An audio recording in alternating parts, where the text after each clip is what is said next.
नमस्कार। हमारे YouTube channel साहित्य दर्पण में आपका स्वागत है। हमेशा की तरह आज भी हम लेकर आए हैं एक बेहतरीन कहानी। वीडियो शुरू करने से पहले एक रिक्वेस्ट, हमारे चैनल को सब्सक्राइब कीजिए और इस नोटिफिकेशन बेल को प्रेस ज़रूर कर दीजिएगा। कहानी अच्छी लगे तो इसे लाइक करके शेयर करना मत भूलिएगा। आज की कहानी मुंशी प्रेमचंद की लिखी हुई है। कहानी का शीर्षक है तेतर। इस कहानी में वाचन स्वर है शेफाली कपूर का। तो आइए सुनते हैं कहानी तेतर। आखिर वही हुआ जिसकी आशंका थी, जिसकी चिंता में घर के सभी लोग विशेषतः प्रसूता पड़ी हुई थी। 3 पुत्रों के पश्चात कन्या का जन्म हुआ। माता सौर में सूख गई, पिता बाहर आंगन में सूख गए और पिता की वृद्धा माता सौर द्वार पर सूख गई। अनर्थ, महाअनर्थ। भगवान ही कुशल करें तो हो। ये पुत्री नहीं राक्षसी है। इस अभागिनी को इसी घर में आना था। आना ही था तो कुछ दिन पहले क्यों ना आई। भगवान 7वें शत्रु के घर भी तेतर का जन्म न दे। पिता का नाम था पंडित दामोदर दत्त। शिक्षित आदमी थे, शिक्षा विभाग में नौकर भी थे। मगर इस संस्कार को कैसे मिटा देते जो परंपरा से हृदय में जमा हुआ था कि तीसरे बेटे की पीठ पर होने वाली कन्या अभागिनी होती है। या पिता को लेती, या माता को, या अपने को। उनकी वृद्धा माता लगी नवजात कन्या को पानी पी पी कर कोसने। कलमुही है, कलमुही। न जाने क्या करने आई है यहाँ। किसी बांझ के घर जाती तो उसके दिन फिर जाते। दामोदर दत्त दिल में तो घबराए हुए थे, पर माता को समझाने लगे। अम्मा, तेतर वेतर कुछ नहीं। भगवान की जो इच्छा होती है वही होता है। ईश्वर चाहेंगे तो सब कुशल ही होगा। गाने वालियों को बुला लो, नहीं लोग कहेंगे 3 बेटे हुए तो कैसी फूली फिरती थी। 1 बेटी हो गई तो घर में कोहराम मच गया। माता ने कहा, अरे बेटा, तुम क्या जानो इन बातों को। मेरे सिर तो बीत चुकी है। प्राण नहीं में समाया हुआ है। तेतर ही के जन्म से तुम्हारे दादा का देहांत हुआ। तभी से तेतर का नाम सुनते ही मेरा कलेजा कांप उठता है। दामोदर ने उत्तर दिया, इस कष्ट के निवारण का भी कोई उपाय होगा। माँ बोली, उपाय बताने को तो बहुत हैं। पंडित जी से पूछो तो कोई ना कोई उपाय बता देंगे, पर इससे कुछ होता नहीं। मैंने कौन से अनुष्ठान नहीं किए, पर पंडित जी की तो मुट्ठियाँ गर्म हुई। यहाँ जो सिर पर पड़ना था वो पड़ ही गया। अब टके के पंडित रह गए हैं। जजमान मरे या जिए, उनकी बला से उनकी दक्षिणा मिलनी चाहिए। लड़की दुबली पतली भी नहीं है, तीनों लड़कों से हिष्ट पुष्ट है। बड़ी बड़ी आँखें हैं, पतले पतले लाल लाल होंठ, जैसे गुलाब की पत्ती। कोरा चिट्टा रंग है, लंबी सी नाक। कलमुही नहलाते समय रोई भी नहीं, टुकुर टुकुर ताकती रही। ये सब लक्षण कुछ अच्छे थोड़े ही हैं? दामोदर दत्त के तीनों लड़के सांवले थे, कुछ विशेष रूपवान भी न थे। लड़की के रूप का बखान सुनकर उनका चित्त कुछ प्रसन्न हुआ। बोले, अम्मा जी, तुम भगवान का नाम लेकर गाने वालियों को बुला भेजो। गाना बजाना होने दो। भाग्य में जो कुछ है वो तो होगा ही। माता ने कहा, जी तो हुलसता नहीं, करूं क्या?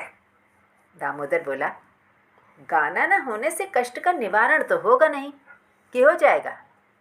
अगर इतने सस्ते जान छूटे तो न कराओ गाना।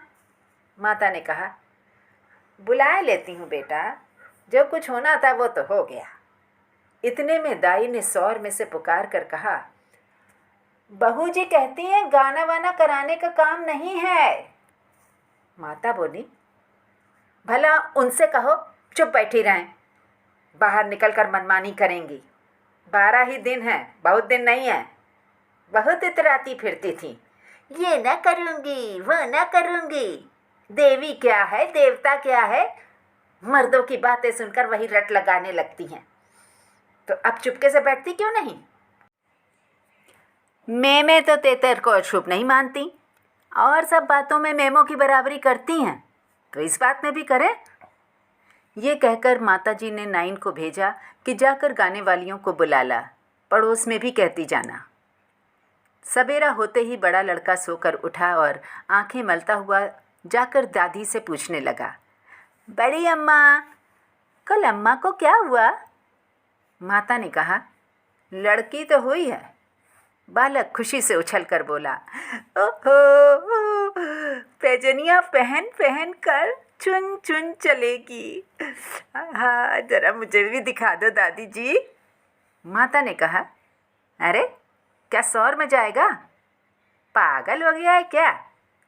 लड़के की उत्सुकता न मानी, सौर के द्वार पर जाकर खड़ा हो गया और बोला, अम्मा जरा बच्ची को मुझे दिखा दो। दाई ने कहा, बच्ची अभी सोती है। बालक ने कहा, जरा दिखा दो गोद में लेकर। दाई ने कन्या उसे दिखा दी तो वहाँ से दौड़ता हुआ अपने छोटे भाइयों के पास पहुँचा और उन्हें जगा जगा कर खुशखबरी सुनाई। एक बोला, नन्ही सी होगी।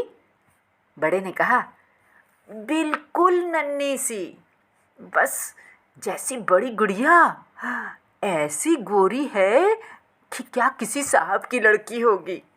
ये लड़की मैं लूँगा। सबसे छोटा बोला, हमको भी दिखा दो। तीनों मिलकर लड़की को देखने आए और वहाँ से बगलें बजाते उछलते कूदते बाहर आए। बड़े ने कहा, देखा कैसी है?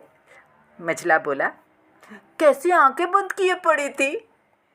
छोटा बीच में बोल पड़ा, इसे हमें तो देना। बड़े ने कहा, खूब द्वार पर बारात आएगी, हाथी घोड़े बाजे आतिशबाजी। मझला और छोटा ऐसे मगन हो रहे थे मानो वो मनोहर दृश्य आंखों के सामने है। उनके सरल नेत्र मनोल्लास से चमक रहे थे। मझला बोला, फुलवारियाँ भी होंगी। तभी छोटे ने कहा, हम भी फूल लेंगे, हम भी फूल लेंगे।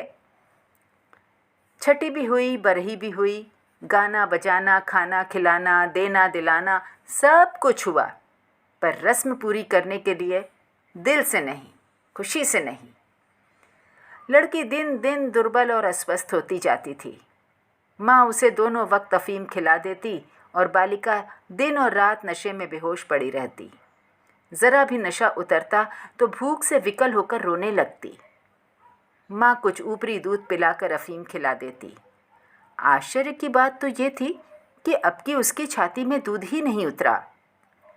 यूँ भी उसे दूध देर से उतरता था, पर लड़कों की बेर उसे नाना प्रकार की दूधवर्धक औषधियाँ खिलाई जाती। बार बार शिशु को छाती से लगाया जाता, यहाँ तक कि दूध उतर ही आता था।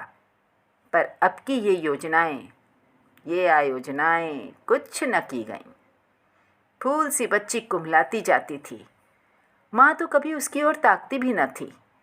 हाँ, नाइन कभी चुटकियाँ बजाकर चुमकारती तो शिशु के मुख पर ऐसी दयनीय, ऐसी करुण वेदना अंकित दिखाई देती कि वो आंखें पोंछती हुई चली जाती थी। बहू से कुछ कहने सुनने का साहस न पड़ता। बड़ा लड़का सिद्धू बार बार कहता, अम्मा बच्ची को दो, बाहर खिला लाऊं, पर माँ उसे झिड़क देती थी। 3-4 महीने हो गए। दामोदर दत्त रात को पानी पीने उठे तो देखा कि बालिका जाग रही है। सामने ताक पर मीठे तेल का दीपक जल रहा था। लड़की टकटकी बांधे उसी दीपक की ओर देखती थी और अपना अंगूठा चूसने में मगन थी। चुप चुप की आवाज़ आ रही थी। उसका मुख मुरझाया हुआ था, पर वो न रोती थी न हाथ पैर फेंकती थी, बस अंगूठा पीने में ऐसी मगन थी मानो उसमें सुधा रस भरा हुआ है। वो माता के स्तनों के ओर मुंह भी न फेरती थी, मानो उसका उन पर कोई अधिकार नहीं, उसके लिए वहाँ कोई आशा नहीं। बाबू साहब को उस पर दया आई। इस बेचारी का मेरे घर में जन्म लेने में क्या दोष है? मुझ पर या इसकी माता पर जो कुछ भी पड़े, उसमें इसका क्या अपराध? हम कितनी निर्दयता कर रहे हैं। कुछ कल्पित अनिष्ट के कारण उसका इतना तिरस्कार कर रहे हैं। माना कि कुछ अमंगल हो भी जाए तो क्या उसके भय से इसके प्राण ले लिए जाएंगे? अगर अपराधी है तो मेरा प्रारब्ध है। इस नन्हे से बच्चे के प्रति हमारी कठोरता क्या ईश्वर को अच्छी लगती होगी? उन्होंने उसे गोद में उठा लिया और उसका मुख चूमने लगे। लड़की को कदाचित पहली बार सच्चे स्नेह का ज्ञान हुआ। वो हाथ पैर उछालकर गूगू करने लगी और दीपक की ओर हाथ फैलाने लगी। उसे जीवन ज्योति सी मिल गई। प्रातःकाल दामोदर दत्त ने लड़की को गोद में उठा लिया और बाहर आए। स्त्री ने बार बार कहा, उसे पड़ी रहने दो, ऐसी कौन सी बड़ी सुंदर है। अभागिन रात दिन तो प्राण खाती रहती है, मर भी नहीं जाती कि जान छूट जाए। किंतु दामोदर दत्त ने न माना। उसे बाहर लाए और अपने बच्चों के साथ बैठकर खिलाने लगे। उनके मकान के सामने थोड़ी सी ज़मीन पड़ी हुई थी। पड़ोस के किसी आदमी की एक बकरी उसमें आकर चरा करती थी। इस समय भी वो चर रही थी। बाबू साहब ने बड़े लड़के से कहा, सिद्धू, जा जरा उस बकरी को पकड़ो तो इसे दूध पिलाएं, शायद भूखी है बेचारी। देखो, तुम्हारी नन्ही सी बहन है ना, इसे रोज़ हवा में खिलाया करो। हाँ। सिद्धू को दिल लगी हाथ आई। उसका छोटा भाई भी दौड़ा। दोनों ने घेर कर बकरी को पकड़ा और उसका कान पकड़े हुए सामने लाए। पिता ने शिशु का मुख बकरी के थन में लगा दिया। लड़की चुबलाने लगी और एक क्षण में दूध की धार उसके मुंह में जाने लगी, मानो टिमटिमाते दीपक में तेल पड़ जाए। लड़की का मुंह खिल उठा। आज शायद पहली बार उसकी क्षुधा तृप्त हुई थी। वो पिता की गोद में हुमक हुमक कर खेलने लगी। लड़कों ने भी उसे खूब नचाया कुदाया। उस दिन से सिद्धू को मनोरंजन का एक नया विषय मिल गया। बालकों को बच्चों से बहुत प्रेम होता है। अगर किसी घोंसले में चिड़िया का बच्चा देख पाएं तो बार बार वहाँ जाएंगे। देखेंगे कि माता बच्चे को कैसे दाना चुगाती है, बच्चा कैसे चोंच खेलता है, कैसे दाना लेते समय परों को फड़फड़ा कर चेंचे करता है। आपस में बड़े गंभीर भाव से उसकी चर्चा करेंगे। अपने अन्य साथियों को ले जाकर उसे दिखाएंगे। सिद्धू ताक में लगा रहता। जो ही माता भोजन बनाने या स्नान करने जाती, तुरंत बच्ची को लेकर आता और बकरी को पकड़कर उसके थन में शिशु का मुंह लगा देता। कभी दिन में 2-2, 3-3 बार पिलाता। बकरी को भूसी चोकर खिलाकर ऐसा परचा लिया कि वो स्वयं चोकर के लोभ से चली आती और दूध देकर चली जाती। इस भांति कोई 1 महीना गुजर गया। लड़की हृष्ट पुष्ट हो गई। मुख पुरुष के समान विकसित हो गया। आंखें जग उठीं। शिशुकाल की सरल आभा मन को हरने लगी। माता उसे देख देख कर चकित होती थी। किसी से कुछ कह तो न सकती, पर दिल में उसे आशंका होती कि अब वो मरने को नहीं, हम ही लोगों के सिर जाएगी। कदाचित ईश्वर इसकी रक्षा कर रहे हैं, जभी तो दिन दिन निखरती आती है। नहीं अब तक ईश्वर के घर पहुंच गई होती। मगर दादी माता से कहीं ज्यादा चिंतित थी। उसे भ्रम होने लगा कि वो बच्ची को खूब दूध पिला रही है, सांप को पाल रही है। शिशु की ओर आंख उठाकर भी न देखती। यहाँ तक कि एक दिन कह बैठी, लड़की का बड़ा छो करती हो। हाँ भाई, माँ हो कि नहीं, तुम न छो करोगी तो कौन करेगा। अम्मा जी, ईश्वर जानते हैं जो मैं इसे दूध पिलाती हूँ। अरे तो मैं मना थोड़ा ही करती हूँ। मुझे क्या गरज पड़ी है कि मुफ्त में अपने ऊपर पाप लूँ। कुछ मेरे सिर तो जाएगी नहीं। अब आपको विश्वास ही ना आए तो कोई क्या करे। मुझे पागल समझती हो? वो हवा पी पी कर ऐसी हो रही है क्या? भगवान जाने अम्मा, मुझे तो आप अचरज होता है। बहू ने बहुत निर्दोषता जताई, किंतु वृद्धा सास को विश्वास न आया। उसने समझा ये मेरी शंका को निर्मूल समझती है, मानो मुझे बच्ची से कोई बैर है। उसके मन में ये भाव अंकुरित होने लगा कि इसे कुछ हो जाए तब ये समझे कि मैं झूठ नहीं कहती थी। वो जिन प्राणियों को अपने प्राणों से भी प्रिय समझती थी, उन्हीं लोगों की अमंगल कामना करने लगी, केवल इसलिए कि मेरी शंकाएं सत्य हो जाएं। वो ये तो नहीं चाहती थी कि कोई मर जाए, पर इतना अवश्य चाहती थी कि किसी बहाने से मैं चेता दूं कि देखा, तुमने मेरा कहा न माना, ये उसी का फल है। उधर सास की ओर से ज्यों-ज्यों ये द्वेष भाव प्रकट होता था, बहू का कन्या के प्रति स्नेह बढ़ता था। ईश्वर से मनाती रहती थी कि किसी भांति 1 साल कुशल से कट जाता तो इनसे पूछती। कुछ लड़की का भोला भाला चेहरा, कुछ अपने पति का प्रेम वात्सल्य देखकर भी उसे प्रोत्साहन मिलता था। विचित्र दशा हो रही थी। न दिल खोलकर प्यार ही कर सकती थी, न संपूर्ण रीति से निर्दय होते ही बनता था, न हंसते बनता न रोते। इस भांति 2 महीने गुजर गए और कोई अनिष्ट न हुआ। तब तो वृद्धा सास के पेट में चूहे दौड़ने लगे।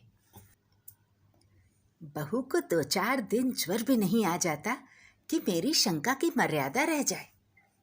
पुत्र भी किसी दिन पैर गाड़ी से पर से नहीं गिर पड़ता, और न बहू के मैके से किसी के स्वर्गवास की सुनावनी आती है। एक दिन दामोदर दत्त ने खुले तौर पर कह भी दिया कि अम्मा अम्मा, ये सब ढकोसला है। 73 लड़कियां क्या दुनिया में होती नहीं? तो सबके सब माँ बाप मर ही जाते हैं। अंत में उसने अपनी शंकाओं को यथार्थ सिद्ध करने की एक तरकीब सोच निकाली। एक दिन दामोदर दत्त स्कूल से आए तो देखा कि अम्मा जी खाट पर अचेत पड़ी हुई हैं। स्त्री अंगीठी में आग रखे उनकी छाती सेंक रही है और कोठरी के द्वार और खिड़कियां बंद हैं। घबरा कर कहा, अम्मा अम्मा जी, क्या दशा है? स्त्री ने कहा, दोपहर ही से कलेजे में एक शूल उठ रहा है। बेचारी बहुत तड़प रही हैं। दामोदर बोला, मैं जाकर डॉक्टर साहब को बुला लाऊं ना? देर करने से शायद रोग बढ़ जाए। अम्मा जी अम्मा जी अम्मा जी, कैसी तबीयत है? माता ने आंखें खोलीं और कराहते हुए बोली, बेटा तुम आ गए, अब ना बचूंगी। हाय भगवान, अरे भगवान, अब ना बचूंगी।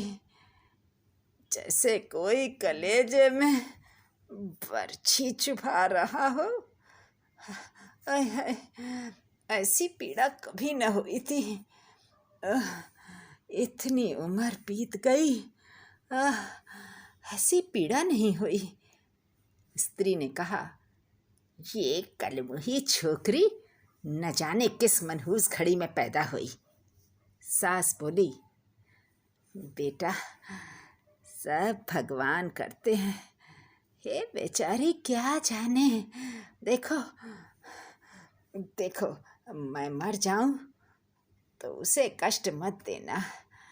अच्छा हुआ मेरे सिर आई। किसी के सिर तो जाती ही, मेरे ही सिर सही। हाय भगवान, अब ना बचूंगी। हाय भगवान। दामोदर बोला, जाकर डॉक्टर को बुला लाऊं, अभी लौटा आता हूँ। माता जी को केवल अपनी बात की मर्यादा निभानी थी, रुपए न खर्च करने थे। बोली, नहीं बेटा नहीं, डॉक्टर के पास जाकर क्या करोगे? अरे अरे वो कोई ईश्वर है, डॉक्टर अमृत पिला देगा, 10-20 वह भी ले जाएगा। डॉक्टर वैद्य से कुछ ना होगा। बेटा जाओ, तुम कपड़े उतारो, मेरे पास बैठकर भागवत पढ़ो। अब ना बचूंगी। हाय राम, अरे राम। दामोदर बोला, तेतर बुरी चीज है, मैं समझता था कि ढकोसला ही ढकोसला है। स्त्री ने कहा, इसी से मैं भी उसे कभी मुंह नहीं लगाती थी। माता बोल पड़ी, बेटा बच्चों को आराम से रखना, भगवान तुम लोगों को सुखी रखे। अच्छा हुआ मेरे ही सिर गई। आए, तुम लोगों के सामने मेरा परलोक हो जाएगा। कहीं किसी दूसरे के सिर जाती तो क्या होता। राम राम, अरे राम। हे भगवान, भगवान ने मेरी विनती सुन ली। हाय हाय हाय, अरे रे। दामोदर दत्त को निश्चय हो गया कि अब अम्मा न बचेंगी। बड़ा दुख हुआ। उनके मन की बात होती तो वो माँ के बदले तेंतर को न स्वीकार करते। जिस जननी ने जन्म दिया, नाना प्रकार के कष्ट झेलकर उनका पालन पोषण किया, अकाल वैधव्य को प्राप्त होकर भी उनकी शिक्षा का प्रबंध किया, उसके सामने एक दुधमुही बच्ची का क्या मूल्य था, जिसके हाथ का एक गिलास पानी भी वे न जानते थे। शोकातुर हो कपड़े उतारे और माँ के सिरहाने बैठकर भागवत की कथा सुनाने लगे। रात को बहू भोजन बनाने चली तो सास से बोली, अम्मा जी, तुम्हारे लिए थोड़ा सा साबूदाना छोड़ दूं? माता ने व्यंग करके कहा, बेटी, अन्न बिना न मारो, भला साबूदाना मुझसे खाया जाएगा? जाओ जाओ, थोड़ी पूड़ियाँ छान लो, पड़े पड़े जो कुछ इच्छा होगी खा लूँगी। कचौरियाँ भी बना लेना। मरती हूँ तो भोजन को तरस तरस क्यों मरूं? सुनो, थोड़ी मलाई भी मंगवा लेना, फिर थोड़े खाने आऊँगी बेटी। थोड़े से केले मंगवा लेना, कलेजे के दर्द में केले खाने से बहुत आराम होता है। भोजन के समय पीड़ा शांत हो गई, लेकिन आधे घंटे के बाद फिर जोर से होने लगी। आधी रात के समय कहीं जाकर उनकी आंख लगी। 1 सप्ताह तक उनकी यही दशा रही। दिन भर पड़ी कराहा करती, बस भोजन के समय ज़रा वेदना कम हो जाती। दामोदर दत्त सिरहाने बैठे पंखा झलते और मातृ वियोग के आगत शोक से रोते रहते। घर की मेहरी ने मोहल्ले भर में ये खबर फैला दी। पड़ोसी ने देखने आई तो सारा इल्ज़ाम बालिका के सिर गया। एक ने कहा, ये तो कहो बड़ी कुशल हुई कि बुढ़िया के सिर गई, नहीं तो तेंतर माँ बाप 2 में से एक को लेकर तभी शांत होती है। हाँ, दैव न करे कि किसी के घर तेंतर का जन्म हो। दूसरी बोली, अरे मेरे तो तेंतर का नाम सुनते ही रोए खड़े हो जाते हैं। भगवान बांझ रखे पर तेंतर न दे। 1 सप्ताह के बाद वृद्धा का कष्ट निवारण हुआ। मरने में कोई कसर न थी। वो तो कहो पुरखाओं का पुण्य प्रताप था। ब्राह्मणों को गोदान दिया गया, दुर्गा पाठ हुआ, तब कहीं जाके संकट कटा। तेंतर, अभी आपने मुंशी प्रेमचंद की लिखी ये कहानी सुनी। वाचन स्वर शेफाली कपूर का था। एक नई कहानी के साथ जल्दी आपसे फिर मुलाकात होगी। नमस्कार।